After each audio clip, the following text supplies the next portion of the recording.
Imagine the United States getting dragged into a war due to a NATO alliance and ultimately losing. Now, the enemy country is attempting to blame the United States entirely for starting the war. Does this seem fair? Hello, my name is Peter Leonardis. I'm a World War I historian and author of the book All Quiet on the Victor's Front.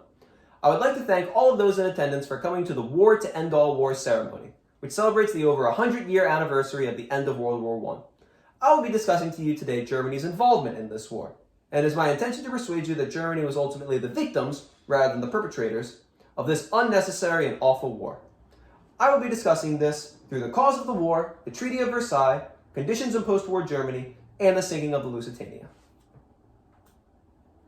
Franz Ferdinand was the Archduke of Austria-Hungary, which is essentially the second in line to the throne. On June 28, 1914, a Serbian terrorist killed him due to tensions going on between the two countries.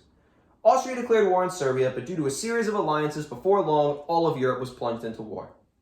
An article published in 2017 by A&E stated a complex web of alliances was activated as Russia declared war on Austria-Hungary, Germany declared war on Russia, and France and Britain declared war on Germany and Austria-Hungary.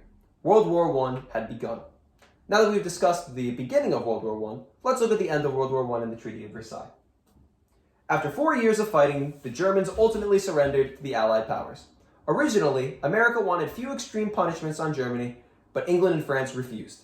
The War Guilt Clause, which is part of the Treaty of Versailles, stated that Germany would take full responsibility of World War I. As well as the War Guilt Clause, Germany was also forced to pay over $33 billion in reparations to France, surrendered 10% of its land and all of its colonies, and a complete demilitarization of both the country and Allied occupation of the Rhineland, which is an area separating France and Germany.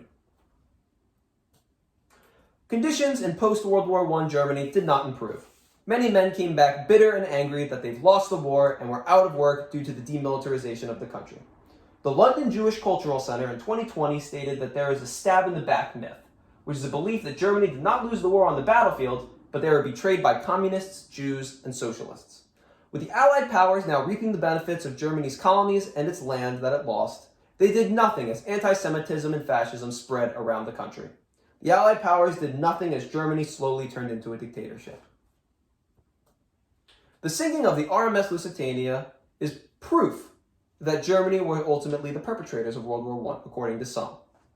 Now, during World War I, the Germans adopted a policy of unrestricted submarine warfare, which stated that any suspected British ship of carrying war-related cargo would be attacked without warning. The sinking of Lusitania angered both British and American citizens as the Germans attacked a ship that was only carrying civilians. The sinking of the Lusitania was also one of the main reasons why America got involved in World War I. Recent evidence, however, has shown that the Lusitania was carrying far more than just civilians.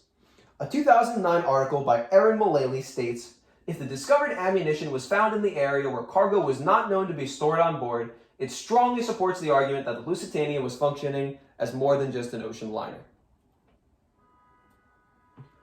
World War I was called the War to End All Wars. Sadly, it ended nothing. There was no good country or bad country in World War I. All the countries involved simply wanted to flex their military might in an attempt to prove who was best. By looking at the assassination of Franz Ferdinand, the Treaty of Versailles, post-war Germany, and the sinking of the Lusitania, it can be seen that Germany was ultimately the victims of this war. The destruction of Germany led directly to the Holocaust in World War II, and the Allied powers did nothing to stop it until it was far too late. A quote from Winston Churchill, a prime minister during World War II in Britain, and who also played a role in World War I, stated, "History will be kind to me, for I intend to write it."